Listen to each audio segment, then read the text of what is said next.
Tied to all this is what we cleverly call supply chains. And I just want to give you two examples. The picture on the upper right-hand corner is the Boeing 787.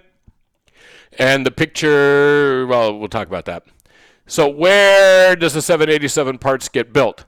Well, one of the reasons Boeing had trouble when this plane first came out is that the parts come from all over the world.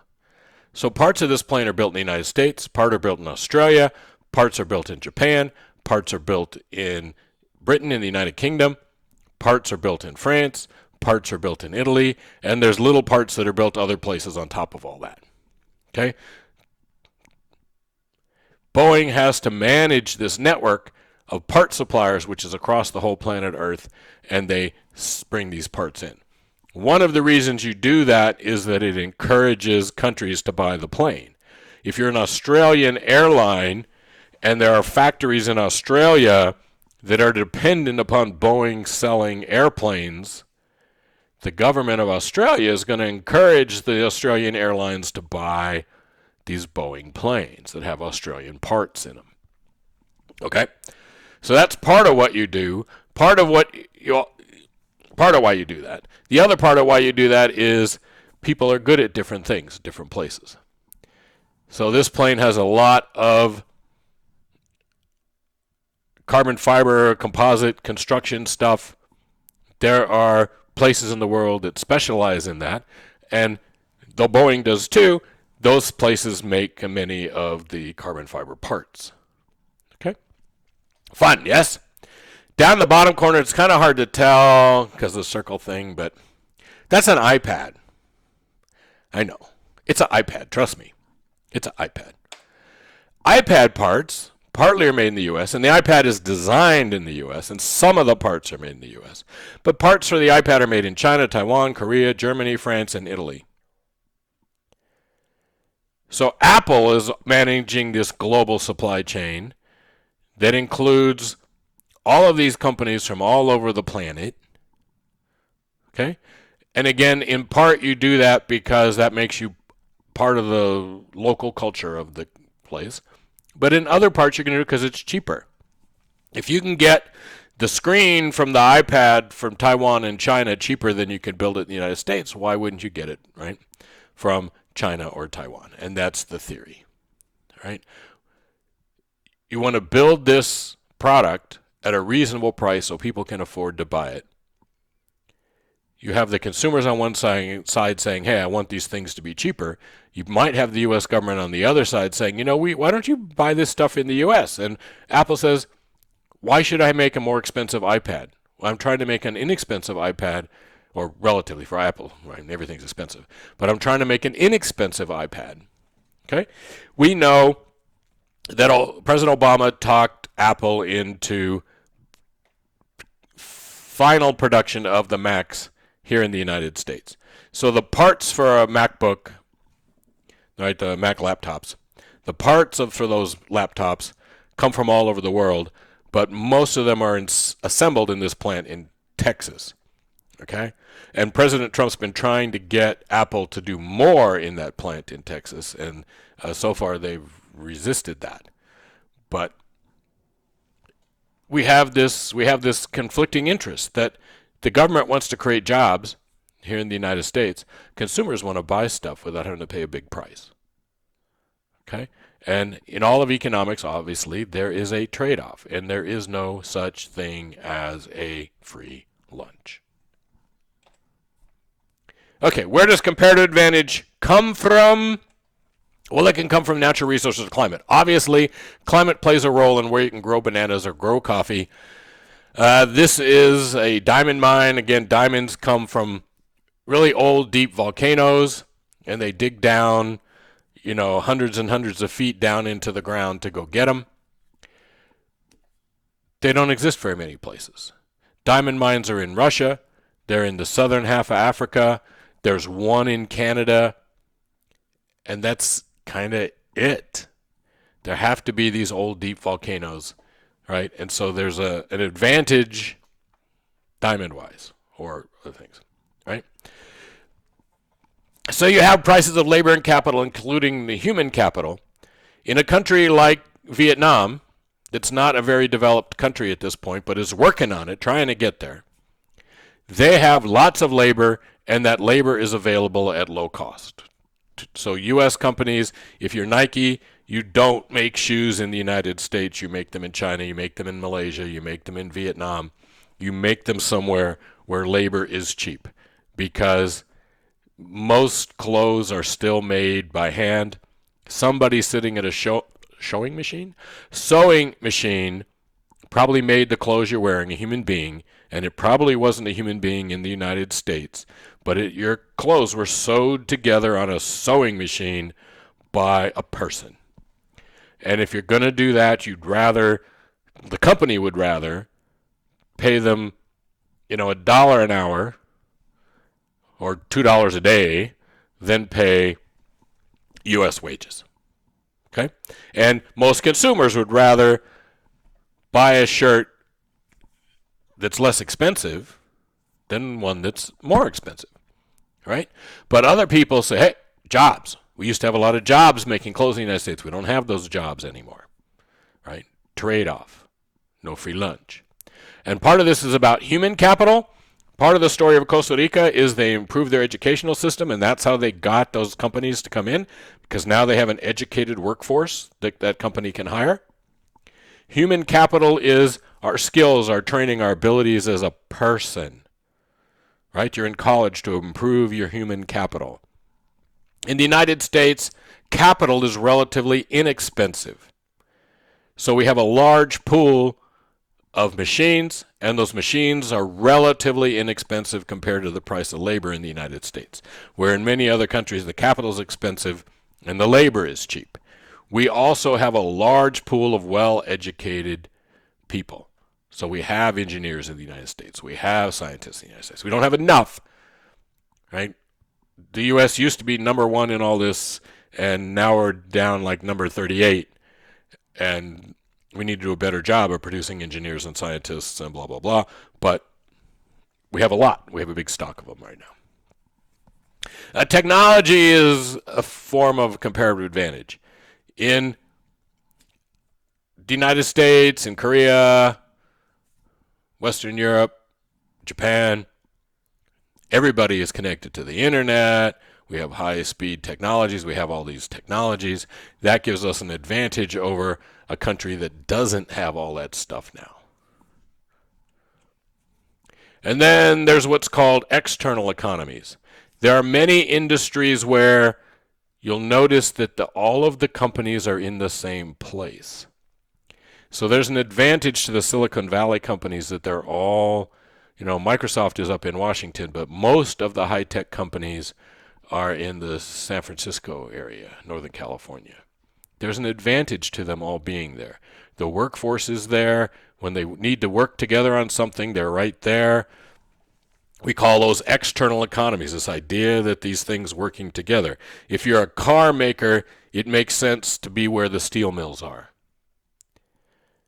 Right? If you're going to use American steel, you might be close to the steel mill. That might make sense. Okay? We call those external economies. So it doesn't make sense in some ways to move the car factory somewhere where it's a bigger, longer trip to get people there, to get machines there, right? Hopefully that made sense. Okay. Now, we want to talk about how we control trade, how we turn trade off and on, why we... Okay? There are political and social decisions behind this. Much of what happens in the world and much of what economists talk about aren't things that there's a true economics answer for. There's a lot of politics and other things tied up in how this works. So there's what economists would call a social welfare function behind this, which is a different thing. Okay? So here's the market for wheat. There's no trade going on. We have the market for wheat. It's $5 a bushel to buy the wheat, and we're buying 3 billion bushels of wheat. Okay? No trade. So U.S. farmers are producing 3 billion bushels. U.S. consumers are buying 3 billion bushels, and the price is $5 a bushel. Exciting. So let's suppose now that South American wheat farmers can sell wheat to us for $3. So the world price is $3. The U.S. autarky equilibrium price would be $5. But we can buy it on the global market for $3. All right? So let's open up trade. What's going to happen? Well, if you go to me, the wheat consumer, and say, hey, you can buy that for $3, you can buy that for $5, which do you want? I'm like, $3. There's lots of people who are around, America, America, America. And then they're going to Walmart and buying a ton of stuff that's made in China because it's cheap. Okay? That's what most people do, right? I don't want to pay $5 for something I can pay $3 for. I feel bad for the farmer that's not going to be able to sell wheat, but I don't want to pay $5. Okay? Trade-offs. No free lunches. So what's going to happen? At $3, the U.S. is only going to produce 2 billion bushels of wheat. So we're going from 3 billion bushels of wheat to 2 billion bushels of wheat. U.S. farmers are going to produce 1 billion fewer bushels of wheat. And they're only going to produce it at $3 a piece. U.S. farmers are going to be worse off. But U.S. consumers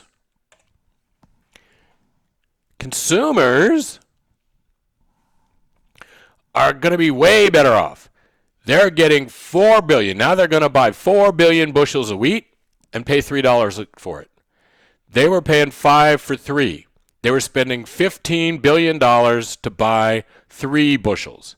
Now they're spending $12 billion to buy 4 bushels. Right? American consumers are way better off. The difference between that 2 billion that the U.S. produces and the 4 billion that the U.S. consumes, what is that? That's our imports of wheat. So we're going to import 2 billion bushels of wheat. The U.S. consumers are way better off. The U.S. farmers are worse off. Okay? But we gain from trade, right?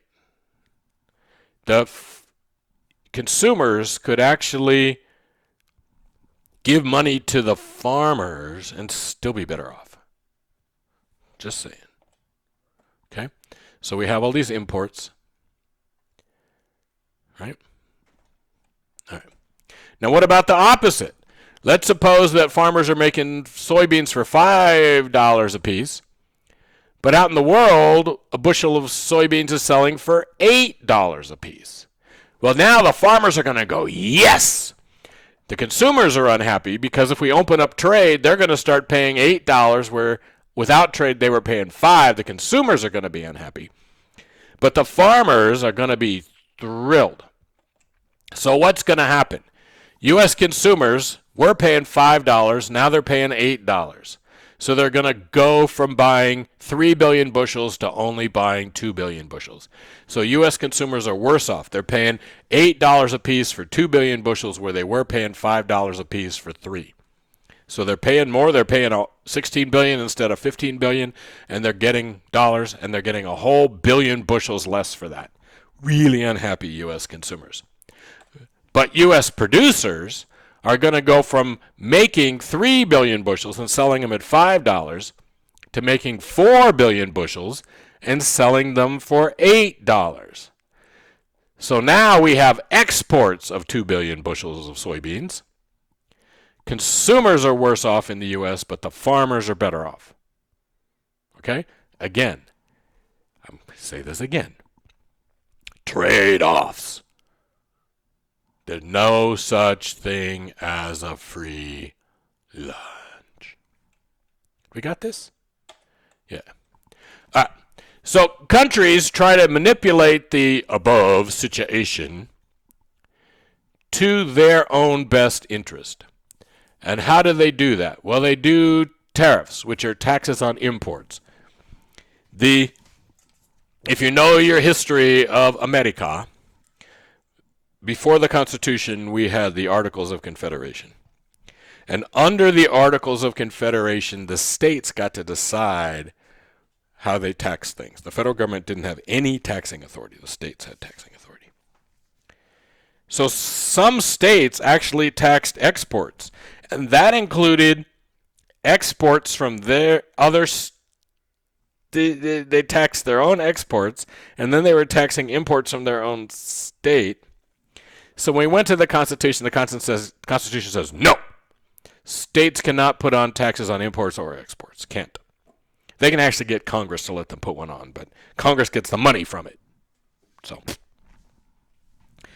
and the Constitution says Congress has the power to tax imports, but it is against the Constitution to tax exports. So we have a constitutional prohibition in the United States against taxing exports. Okay? Sometimes we use quotas, which is a limit on the quantity. Canada had a limit on how much milk they were importing from the United States. We put quantity limits on how much beef can be imported from Argentina. Okay? We'll talk about that more in a minute. We have health and safety rules. Sometimes they're not really health and safety rules. People manipulate their exchange rate. We have what's called we have licensing rules, and we have what are called ownership rules. And then we have subsidies of exports. So let's talk about these. This is the history of tariffs in the United States. From the founding of the United States until the Civil War, and in fact from the end of the Civil War until the income tax is passed in 1916, tariffs are how the U.S. government paid for itself. Let me repeat that.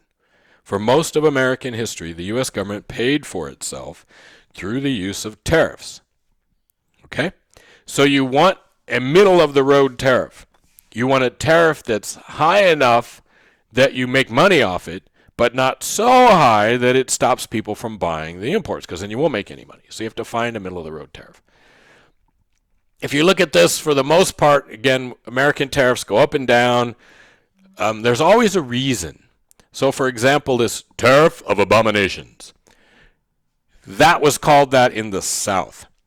The U.S., and this is 1828, right? Up in the North, they were trying to develop industries. And one of the industries they were trying to develop was a clothing industry. Down in the South, they made cotton. Britain paid more for cotton than U.S. companies did. So the southern cotton farmers wanted to sell their cotton to England. So the United States passed a huge tariff, not on cotton, but on clothes and cloth that came into the United States. So all of a sudden, nobody in the United States is willing to buy cloth that's made in England.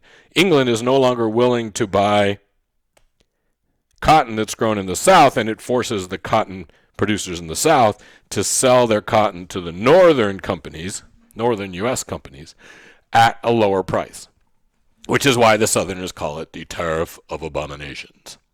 So gradually tariffs get lower, and then during the Civil War they get raised to pay for the war.